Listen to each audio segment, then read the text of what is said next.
Hi, it's Todd Porter, and I'd like to take a few minutes to share with you some things I've learned about conflict. Things I've learned mostly the hard way. And much of the context for my learning has been within the heritage of Christianity that I grew up in. And whether that's your heritage or not, I think there may be enough truth here that it's worth us talking about together. So let's try it. Here's the thing we might disagree about. We're in a conflict. Where did it come from? Well, I'm looking at it. There it is. Yeah, four-sided thing, says it in the middle of it. And I've got kind of this image in my head of it, the four-sided thing that says it in the middle of it, and I've got thoughts about it, and I've got feelings about it, and so do you. And you're looking at the same thing. Yeah, there it is. And it's a four-sided thing, and it says it in the middle of it. Yeah, I mean, it seems pretty clear to you what this is about. But the fact is we're different. We think and see and feel differently about whatever thing we may be talking about. And yeah, these differences can cause conflict if we're not careful to recognize that we're different beings with different perspectives on the same thing. They can also appear to be conflict. So for example, the four-sided thing that says it in the middle of it, you see, is a trapezoid. And it's written in cursive in the middle of it.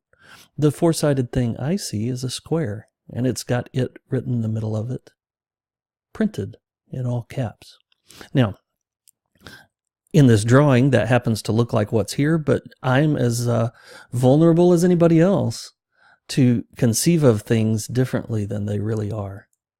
And so I'm not at all claiming that I've got the sole source of clarity on what's in the middle of these things, because the fact is we're different. And it's those differences that we want to make sure we acknowledge exist and find ways to navigate.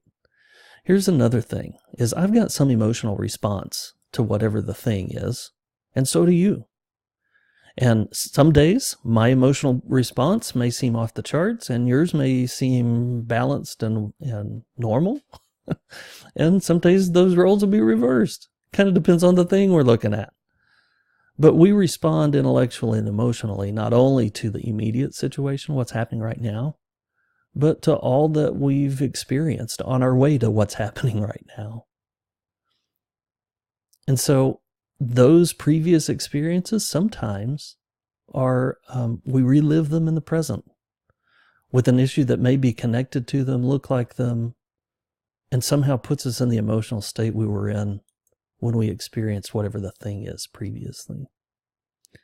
Now, here's another thing that happens is we have these experiences. We have these experiences of conflict in the midst of a culture and a world.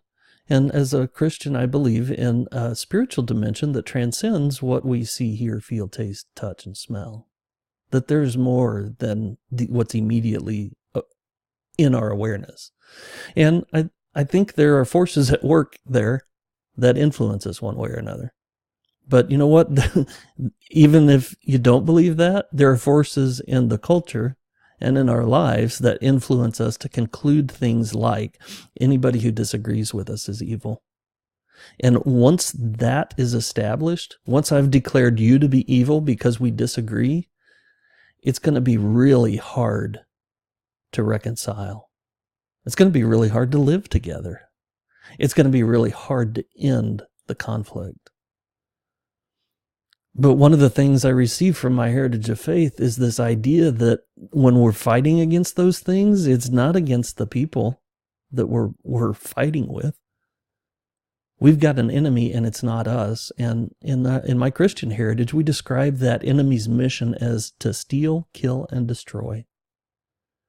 And an easy way to have our relationship stolen, the life between us killed, and our ability to interact in the future destroyed, is for me to get convinced that you're evil. So all of those things can happen in our relationship if I'm convinced that our differences are evidence of your evil. Now it's not true. That's a lie. All of that is a lie that our differences are evidence of your evil. But once I start believing that, it gets really hard to come back from it. So here's another thing that happens. We're talking about it, right? Because that's what you have to do to resolve conflict, is you talk about it. And so you say a thing, and I say a thing, and you say a thing, and I say the thing, and maybe the whole thing escalates as we're saying those things. All trying to get to the bottom of what it is we're talking about. But even when we're not in conflict, it's hard to communicate. And especially when we're in conflict, it becomes really important to withhold judgment, to ask clarifying, not judgmental questions, to seek first to understand and reflect that understanding, to test what we've assumed. If we can't do that, it will be really hard to communicate, almost as if one of us is speaking French and the other Spanish. So what do we do? What can we do differently in situations like these? I'm going to suggest some questions that have been really helpful as I've tried to navigate situations like this, and my hope is they'd be helpful for you too.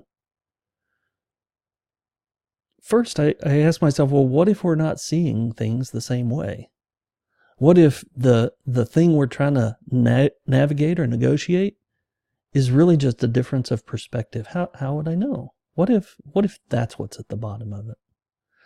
The next question I ask myself is, okay, I've got some emotional response where I find myself very angry or hurt or something, but there's a lot of it, whatever it is. Am I responding to what's happening now? Or is this reminding me of something else? And that something else is making this look worse than it might be otherwise on its own. Nobody can tell me that. I have to go find that out for myself. Here's another question. What if what I'm hearing isn't what they mean? Again, this can happen if I'm responding to a situation from my past and the present. And so I'm hearing from some disagreement in the past and translating whatever it is my partner might be saying through that filter, so that I don't actually hear what they mean to say. I hear whatever I'm hearing. Here's another pair of questions that I find really helpful. Am I attributing some motivation or intent beyond the content of the words? We're always making up stories. Humans are storytelling creatures. And so when we're in these conflicts, I've got some story that's spinning in my head about why things are as they are for you and for me. And a lot of times they include some explanation about why you're saying or doing the thing you're doing. And so if I ask myself, well, hey, am I attributing a motivation or an intent that maybe you haven't even said, but I've decided you have? And if that's the case, what if I make up a different story? What if I assume a different motivation or intent? Does it change the way I respond? Do I feel differently about it? It's a worthy question and has often helped me find my way.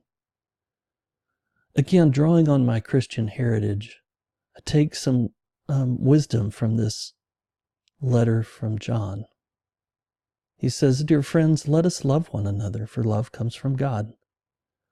Everyone who loves has been born of God and knows God. Whoever does not love does not know God, because God is love. This is how God showed his love among us. He sent his one and only Son into the world that we might live through him. This is love, not that we loved God, but that God loved us and sent a Son as an atoning sacrifice for our sins. Dear friends, since God so loved us, we also ought to love one another. No one has ever seen God, but if we love one another, God is in us, and his love is made complete in us." All right, that sounds beautiful, but what do we mean by that? All right, so here's another letter among Christians where the fellow that wrote it says, love is patient. Love is kind. It does not envy, does not boast, is not proud, does not dishonor others, is not self-seeking or easily angered, keeps no record of wrongs. Love does not delight in evil, but rejoices with the truth. It always protects, always trusts, always hopes, always perseveres. Love never fails. So when I view that advice I just gave, that we sort of the test of faith is our love for one another, this is the description of what we do. We embody patience and kindness. We reject envy and boastfulness and pride. We don't dishonor our opponent if we love them. And we don't just seek to win in an argument. Nor do we first go to anger as our response. And we don't keep a score. Oh, you won last time, so I have to win this time. And delighting in evil, or as I described earlier, an attribution of evil, not love. Instead, we want to rejoice with the truth and be in pursuit of it.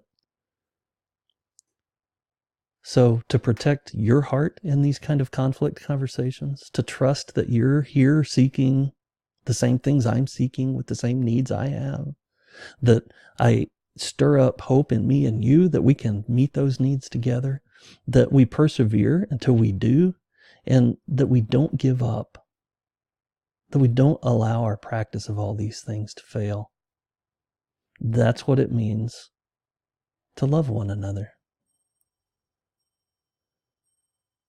And another really practical way to frame our thinking around this is this instruction, this advice. Whatever's true, whatever's noble, whatever's right, whatever is pure, whatever is lovely, whatever is admirable, if anything is excellent or praiseworthy, think about these things. So as I'm making up stories to try to explain to myself what's going on here, as I'm making up stories about me and stories about you, to try to make some meaning out of the conflict we're encountering, the things I want to be asking about those stories is, do they cast you and me in roles that are true and noble and right and pure and lovely and admirable and praiseworthy?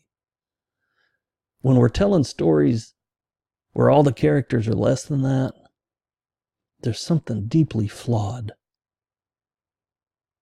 As is there something deeply flawed about the story in which I'm always those things and you're never those things. So let me invite you to explore these things for yourself. To look for yourself at what I've described here, to test for yourself the truth of it, and to find out if perhaps the conflicts you engage in on a daily or weekly or monthly, how often you find yourself in some argument about something. Whether these things, these approaches, these realities might change something in the way it turns out. Thanks for considering even trying.